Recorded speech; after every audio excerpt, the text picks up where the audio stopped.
Fala, torcida São Paulina, começando aqui mais um vídeo no canal. No vídeo de agora a gente vai estar vendo aí o pós-jogo São Paulo e Águia de Marabá, vitória do Tricolor por 2-0, mas era para ter sido um 6. É incrível como os goleiros contra o São Paulo se transformam no Noia.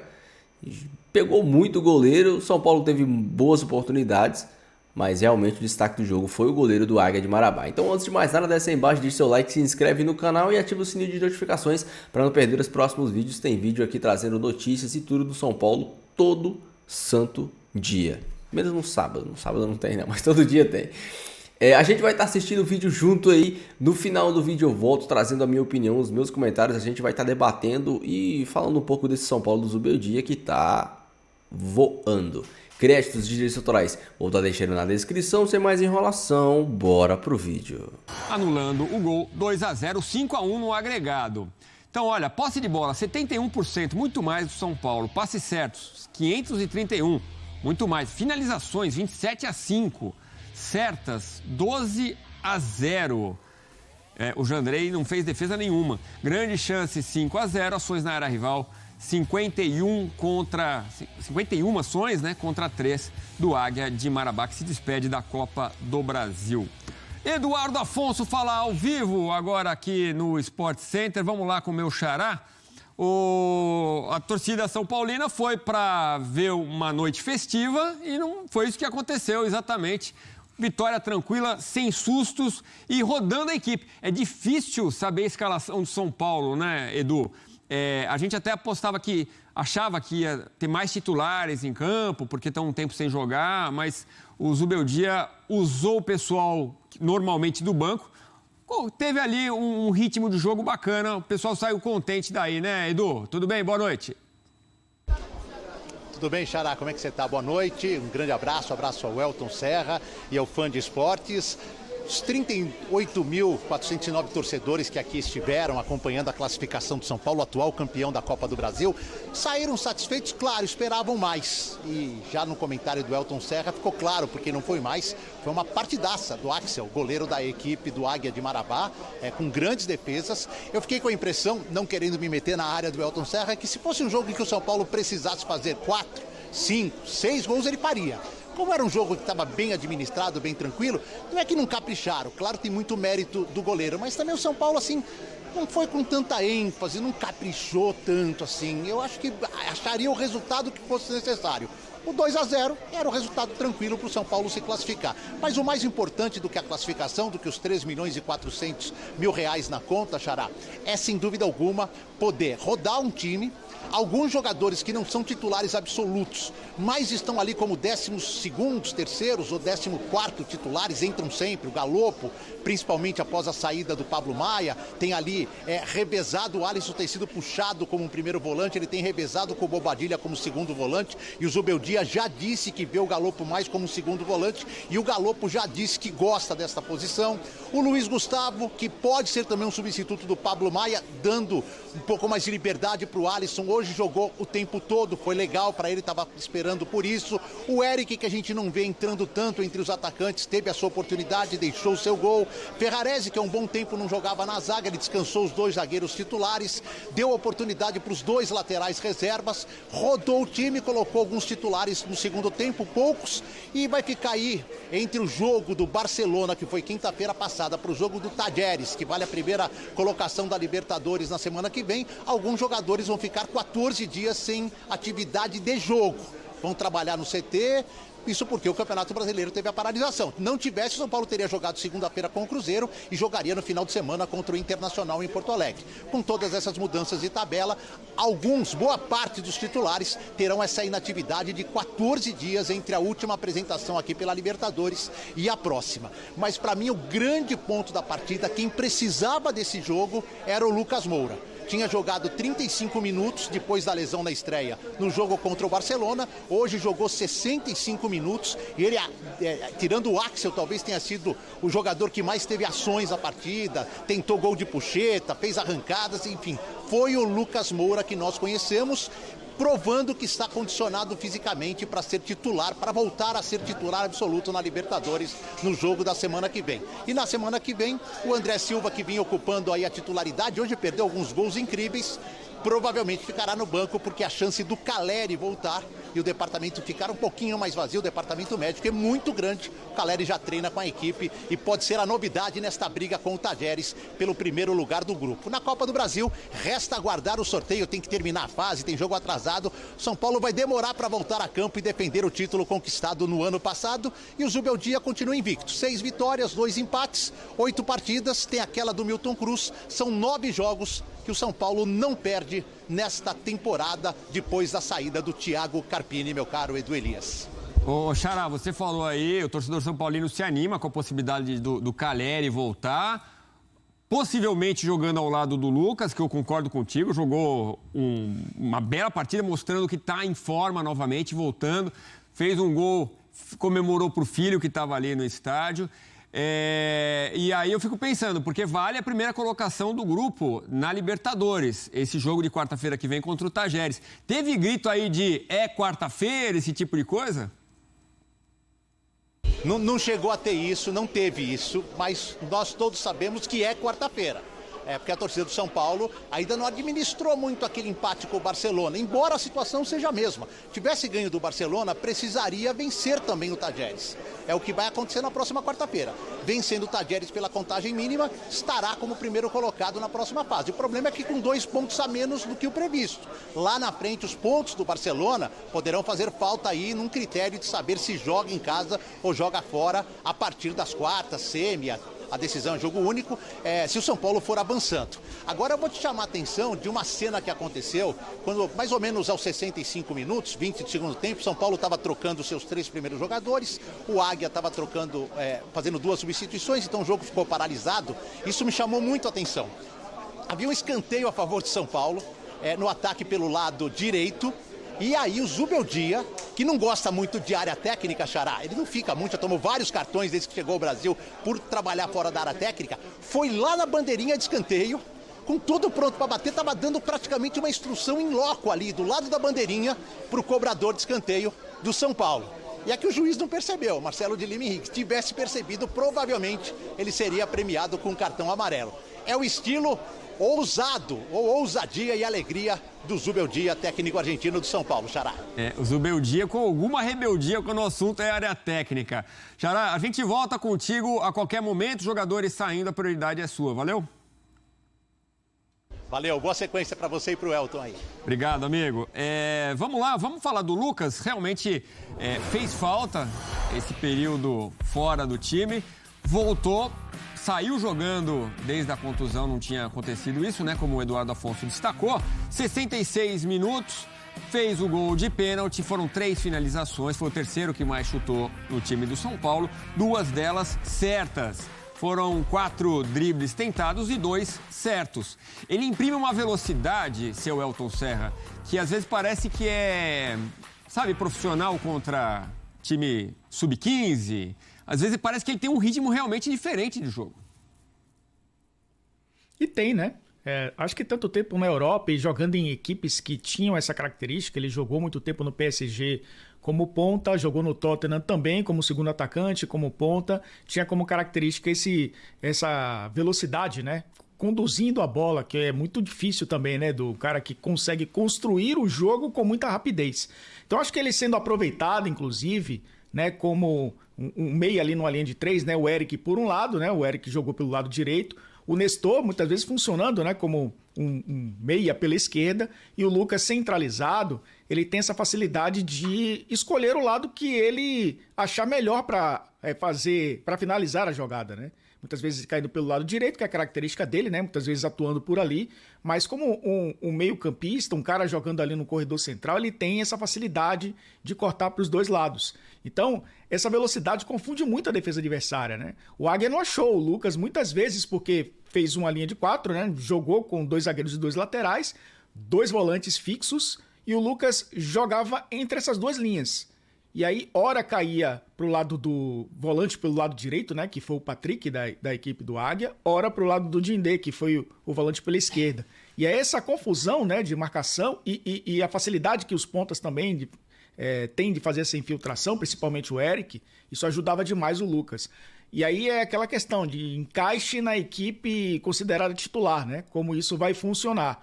O Carpini, criticado muito, né, por conta do seu trabalho no São Paulo, quando teve o Lucas à disposição, usou ele nessa posição. Inclusive, o próprio Lucas revelou, né, que conversou com o Carpini que poderia ser utilizado onde ele quisesse, mas que se sentia à vontade também jogando nessa posição, né? Praticamente por trás ali de um centroavante. Que eu acho que é onde ele rende melhor, viu, Edu? Porque eu acho que essa facilidade que ele tem, como você falou, essa velocidade com a bola nos pés, de ir para qualquer lado do campo, seja para a esquerda, seja para a direita, é fundamental, né? Para abrir uma defesa adversária e para a proposta de jogo do próprio Zubeldia, né? Que é ter mais controle do jogo com a posse da bola. E repare, fã de esporte, que a gente está fazendo aqui um pós-jogo do São Paulo e não falamos em James Rodrigues até agora, hein? Cada vez está mais claro ali que está chegando ao fim a passagem dele pelo São Paulo, né? Mas falamos de Galopo e várias vezes o Elton Serra também elogiou o Galopo e o Edu Afonso destacou como o Zubeldia prefere ele um pouco mais recuado, vindo de trás para ajudar, né? E nesse sentido o Galopo pode formar uma dupla bem interessante com o Lucas Moura em determinados momentos, né? Aconteceu hoje algumas vezes os dois lado a lado chegando perto da área. Vai acontecer com o Galopo o que aconteceu com o Alisson na gestão do Dorival Júnior, né, que funcionava como um atacante, um ponta, passou a jogar como um segundo volante.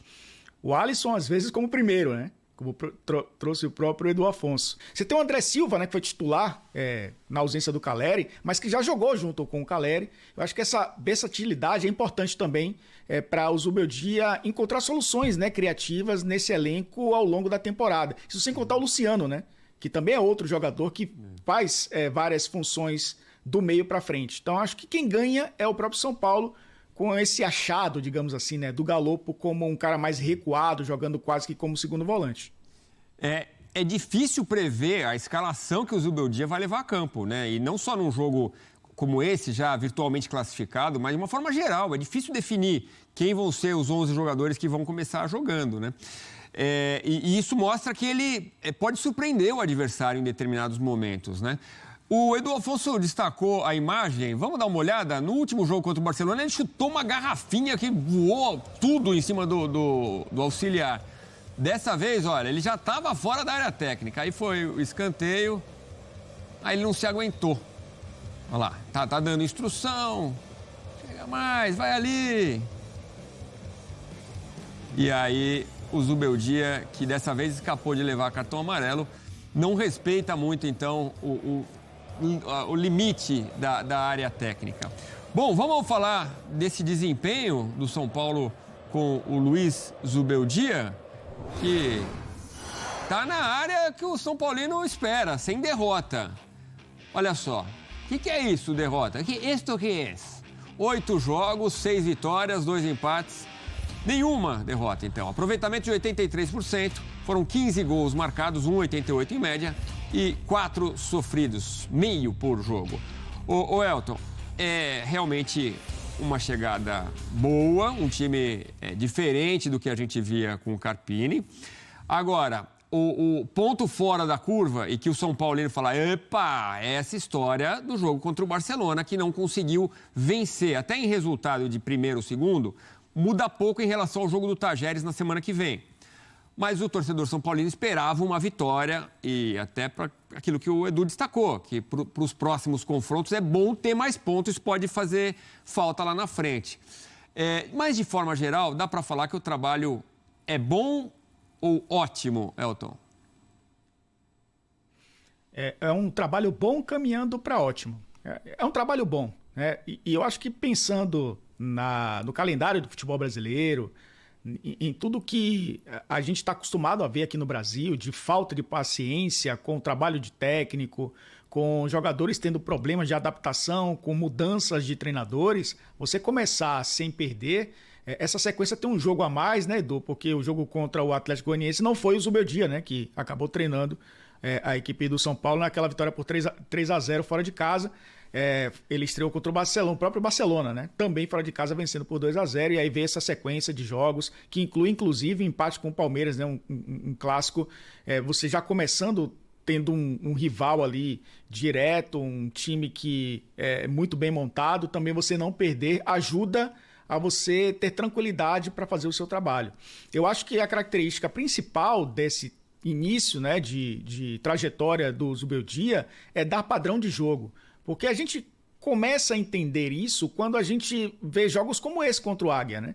E aí eu não estou considerando o adversário inferior. O São Paulo era muito favorito, poderia ter, no placar agregado, ter sido uma goleada, talvez a maior aí da Copa do Brasil.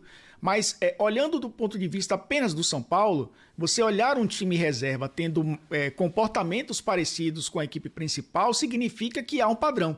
Eu acho que é isso que é o principal a ser observado nesse início de trabalho. Porque quando houver essa mescla, muitos desses jogadores que atuaram contra o Águia nessa quinta-feira vão, cedo ou tarde, aparecerem no time titular, numa necessidade ou até ganhar a posição, né? O próprio Lucas, como a gente trouxe, é um jogador que deve ser titular dessa equipe.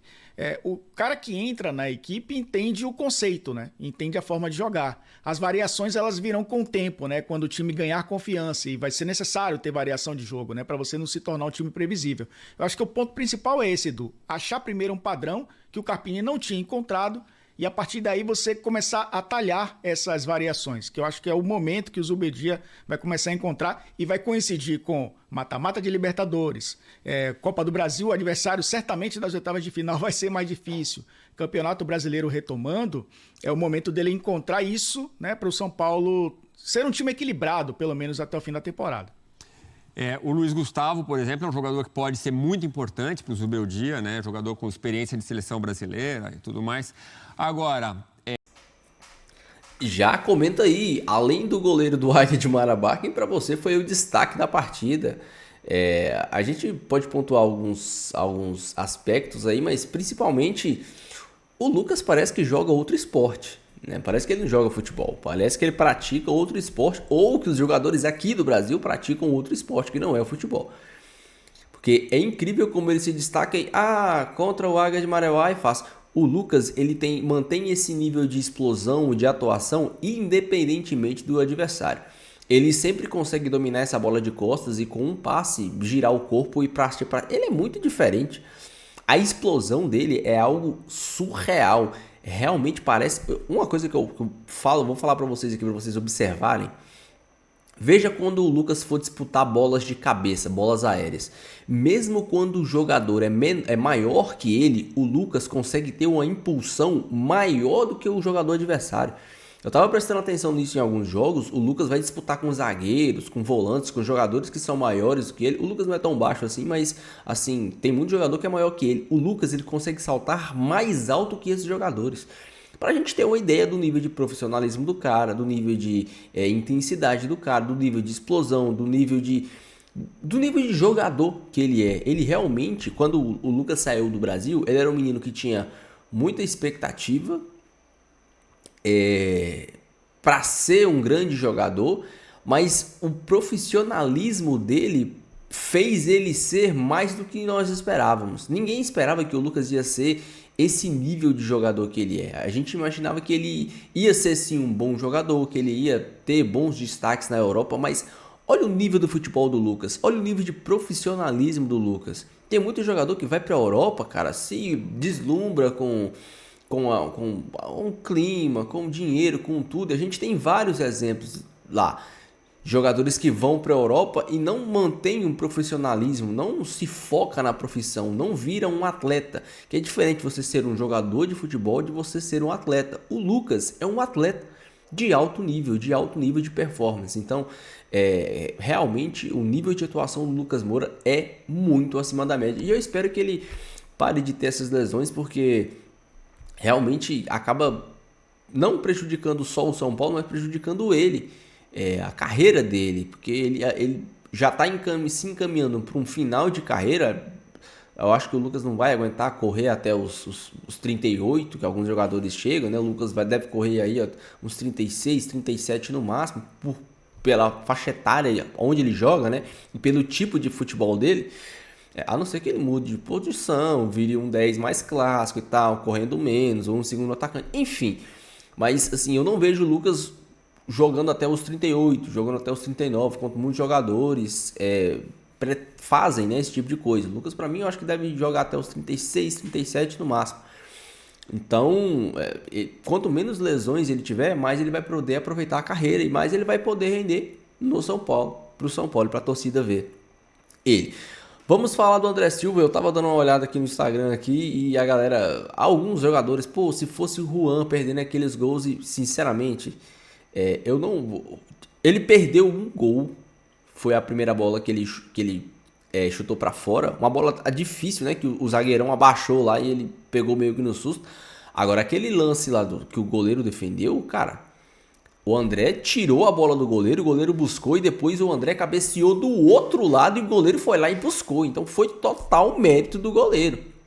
Sem querer passar pano, mas se você vê o lance, o André tira a bola chutando com o pé, o goleiro vai lá e defende, e quando essa bola volta, ele tira totalmente, ele cabeceia pro outro lado com força, no alto, o goleiro levanta e vai buscar. Aquela bola, pra mim, eu acho que se ela não entrou, ela passou bem perto de entrar. Então foi total mérito do jogador, do goleiro, né, do Águia de Marabá. E assim, cara, a diferença de nível técnico dele pro Juan é inimaginável. Não tem comparação, não tem como comparar o André Silva com o Juan. Olha o jeito que ele domina a bola, olha o jeito que ele chuta a bola, olha o jeito que ele carrega a bola, o jeito, pô, não tem como comparar. Perdeu um gol. Pô, ele perde um gol no jogo. O Juan perde 3 gols todos os jogos. Entendeu? Essa é a grande diferença. Então, eu sei que tem muito corneteiro aí no Instagram, lá eu vi um monte de corneteiro. O Juan não pode perder gol, né? O André Silva. Cara, pelo amor de Deus, a diferença de gol. Olha o jogo contra o Barcelona de Guayaquil. Olha onde que o Juan chutou aquela bola. Ele chutou em cima do goleiro. Em cima do goleiro. E dentre outros, né? Dentre outros lances do Juan que não consegue nem dominar a bola. O Juan às vezes não consegue nem dominar a bola. Mas hoje foi interessante ver o Galopo dentro de campo, dando dinâmica, ver o Nestor. O Eric é complicado, velho, o Eric, porque tipo assim, eu achava que ele podia jogar mais, eu acho que ele pode render mais. Mas eu acho que quando o Rato estiver à disposição, o Zubeldia vai preferir colocar o Rato do lado de lá para atuar não como um extremo que joga de fora para dentro. E ele vai ser engraçado porque assim, o nível de atuação do Rodrigo Nestor é muito alto, né? E o nível de atuação do Ferreirinha também é muito alto. Então o Zubeldia vai quebrar a cabeça. Eu acho que ele pode fazer tipo o Wellington Rato do lado esquerdo, como um meia que vem de fora para dentro, e o Ferreirinha aqui do lado esquerdo como aquele ponta, aquele extremo mesmo que faz fumaça do lado de lá, né? O Wellington Rato ele pode ser o mais construtor, ou ele inverte, ele usa o Nestor do lado de cá sendo esse meia que vem de fora para dentro e o Eric do lado de lá sendo esse extremo, né? Porque eu não acho que ele vai jogar tipo com dois meias, né, no caso, que fazem essa função de criação para dentro. Eu acho que ele pelo estilo de futebol dele, ele sempre vai preferir ter um ponta, ter um cara que dê profundidade em um dos lados, seja o Eric de um lado, seja o Eric do lado, ou o Ferreirinha do outro. E para mim quem vai rodar nisso aí é o Luciano, né? Luciano, a não ser que o Zubeldia um jogo ou outro mude o sistema para jogar com 2 atacantes, mas assim, para jogar ali no meio não tem como, ali no meio é o Lucas, e o Luciano deu sorte que não tem outro, né? É o Lucas e depois vem o Luciano, e na terceira vaga é o Rodriguinho, que é um moleque que eu acho que vai evoluir bastante. Deixa aí a sua opinião, seu comentário, eu quero muito saber. Não esqueça de deixar o seu like, se inscrever no canal se você não for inscrito, beleza? Fiquem todos com Deus, até o próximo vídeo e valeu!